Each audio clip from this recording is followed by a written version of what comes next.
When people think about wartime control, they usually picture missiles, air defenses, troop movements, and emergency decrees. But one of the clearest signs of how seriously governments view a crisis is often much quieter than that.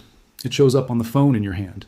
It appears in warnings about what can be filmed, what can be forwarded, what can be posted, and what officials say should only come from verified sources. That is why this development out of Qatar matters. Qatari authorities say 313 people were arrested over what the Interior Ministry described as filming, circulating, and publishing misleading information and rumors during days of regional attacks. And what makes this story bigger than one country is that similar restrictions, warnings, and arrests have also been reported elsewhere in the Gulf. The first thing to get right is the claim itself. The most widely repeated figure is 313. Multiple reports on March 9th said Qatari authorities announced that more than 300 people from different nationalities had been arrested. The reported reason was not simply taking random videos. Officials described the issue more specifically as filming and circulating video clips, publishing misleading information, and spreading rumors that could stir public concern or public opinion. That wording matters, because it shows the government framing this not only as a public order issue, but also as an information security issue during an active regional emergency. There's also important institutional detail here. Reports say the detentions were handled by the Department for Combating Economic and Cyber Crimes under Qatar's General Directorate of Criminal Investigations. That tells you the state is treating this as part of a cyber and information enforcement effort, not just as ordinary disorder. It places rumor circulation, misleading posts, and attack site footage inside a broader security lens. In other words, this is not being framed as casual misuse of social media. It is being framed as conduct authorities believe can affect public stability during a crisis, and this did not begin with 313. Just a few days earlier, Qatari outlets and ministry-linked reporting said 194 people had already been arrested for filming and circulating clips and for publishing misleading information and rumors tied to ongoing developments. Those earlier notices also stressed that the public should rely on official sources and avoid circulating content that could provoke public opinion. So the 313 figure looks less like a single isolated sweep and more like an escalation in an already active enforcement campaign. That is one reason this story deserves attention. It appears to show a tightening pattern, not a one-day reaction. Now step back and look at the regional pattern. In Bahrain, authorities said 4 people were arrested for filming and posting content related to the effects of Iranian attacks, including footage from military sites, and material officials said spread false information. In Kuwait, authorities announced 3 arrests over a video mocking the situation in the country. In the United Arab Emirates, residents received warnings that sharing sensitive images or reposting unreliable information could bring legal consequences. The UAE Attorney General also warned against filming, publishing, or circulating images and videos of incident sites or damage caused by falling projectiles or shrapnel. Put those together and a broader picture starts to emerge. Gulf states are not only responding to the physical effects of conflict, but also trying to control how that conflict is documented and discussed in real time online. That shift makes sense from a government's perspective, especially during a fast-moving security crisis. Attack footage can reveal locations, response times, vulnerabilities, or the actual scale of damage before officials want that information public. Misleading posts can also spread quickly, especially when old clips, edited videos, or false captions are mixed into breaking news. Storyful reported that recycled and misleading footage was circulating again during the March 2026 conflict, creating new verification problems for newsrooms. So there are 2 overlapping realities here at once. Governments have a real security interest in limiting certain imagery during attacks, and the online environment really does become more chaotic, faster, and harder to verify during war. That is why this story should not be reduced to a simple slogan. It is not just government censorship, and it is not just public safety. It sits in the tense space between those 2 ideas. On one side, officials say false information, rumor-driven posting, and attack site imagery can create panic or distort the situation. On the other side, aggressive enforcement raises obvious questions about transparency, public knowledge, and how much discretion authorities should have over what people can document during an emergency. The safest way to describe this is not to pretend those questions are already resolved. They are not. What is clear is that governments across the region are acting as if the information front is now part of the conflict itself. The title of the story uses the phrase, "Information controls tighten," and based on the reporting, that is a fair and careful way to frame it. It avoids guessing at motives while accurately reflecting the pattern.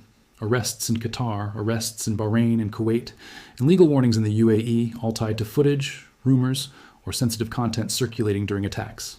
That matters, because title discipline is where so many scripts go wrong.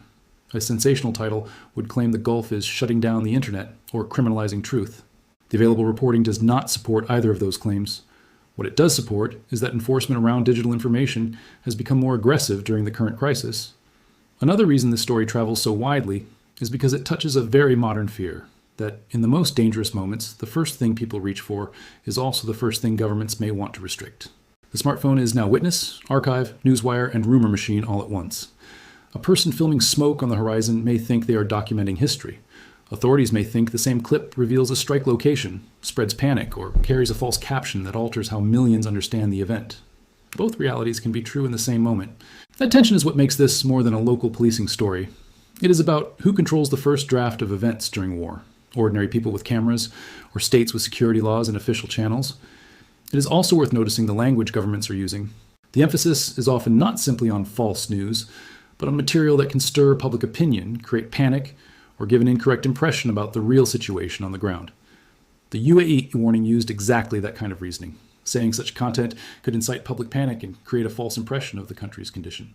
That wording tells us these governments are concerned not only with accuracy in a narrow sense, but with emotional and social effects as well. Once a state starts policing both factual reliability and public mood together, the enforcement boundary becomes very important. And that leads to the biggest analytical question in this story. Where is the line between misinformation enforcement and narrative management? It is a hard line to draw, especially in wartime. A completely false viral clip is one thing. Footage of a real incident posted before official confirmation is another. A panicked voice note in a private group is different again. The reports we have do not give a full public breakdown of how each of the 313 cases was assessed. So the fact-checked approach is to avoid pretending we know more than has been reported. What we can say is that the enforcement is broad, the public warnings are explicit, and the regional trend points toward tighter state control over crisis-era digital content. There's also a practical reason these measures may be resonating now more than in calmer times. The Gulf has been dealing not only with security threats, but with an online information environment where misleading footage can travel internationally in minutes. AFP fact-checking and other verification reporting have documented examples of old videos being recirculated with false captions during the current conflict. That means authorities are operating in an environment where misinformation is not hypothetical. It is already part of the crisis. Again, that does not settle the debate over how far enforcement should go. But it does help explain why states may feel they cannot treat viral wartime content as a minor issue. For viewers trying to understand the broader implications, one of the key takeaways is that conflict in 2026 is not just territorial or military. It is administrative and informational. It involves laws, warnings, message discipline, platform behavior, and official source hierarchies. In older conflicts, a rumor might move slowly enough for officials to catch up. Now, a single clip can spread across messaging apps, short video platforms, and social networks before authorities even issue a first statement. That changes the speed of governance. States are not only managing impact sites and airspace, they are trying to manage virality. And once virality becomes a security concern, cybercrime units, prosecutors, and interior ministries move to the center of the story. Another point that deserves careful treatment is nationality. The reports say those arrested in Qatar were from various nationalities. That detail matters because Gulf states have large expatriate populations and multilingual digital ecosystems. Information moves through family chats, neighborhood groups, worker networks, and diaspora connections, not just through public platforms. A clip recorded locally may be shared internationally within minutes, detached from context and reattached to a new claim. For governments trying to contain panic or protect sensitive site information, that complexity makes enforcement both broader and harder. It also means the human impact of these rules may reach well beyond one nationality or one social class. What should a responsible script not do here? It should not present every arrest as proof of repression without evidence. It should not present every official warning as obviously justified either. It should not invent motives, hidden plans, or sweeping conclusions the sourcing does not support. And it should definitely not inflate the story into claims like, the Gulf has banned all filming, or nobody's allowed to report what is happening. Those claims go beyond the verified reporting. The stronger and safer way to write this is to stay with what is documented. Arrests tied to footage and alleged misleading information, official warnings against sharing incident imagery, and a visible regional pattern of tighter digital information enforcement during attacks. That restraint actually makes the story more credible, not less compelling. Because the real question here is serious enough on its own. What happens to open documentation when governments decide that documenting an attack can itself become a punishable act? In crisis, authorities often ask the public to trust official channels. But trust is not created by instruction alone. It depends on how consistently, quickly, and transparently those official channels communicate. If states want people to rely only on verified sources, then those sources need to be timely, clear, and credible under pressure. Otherwise, information gaps will fill themselves, and they usually fill with speculation. This is also where the regional comparison matters. Bahrain's arrests, Kuwait's arrests, and the UAE's warning show that Qatar is not moving in isolation. The Gulf appears to be converging on a shared principle during this conflict. Sensitive wartime imagery and rumor circulation are no longer being treated as low-level social media behavior. They are being treated as matters of law, order, and national security. That convergence may reflect coordination, or it may simply reflect similar threat perceptions across neighboring states facing related risks. The reporting available here does not prove a coordinated regional policy, but it clearly shows a regional pattern. There is one more dimension worth highlighting.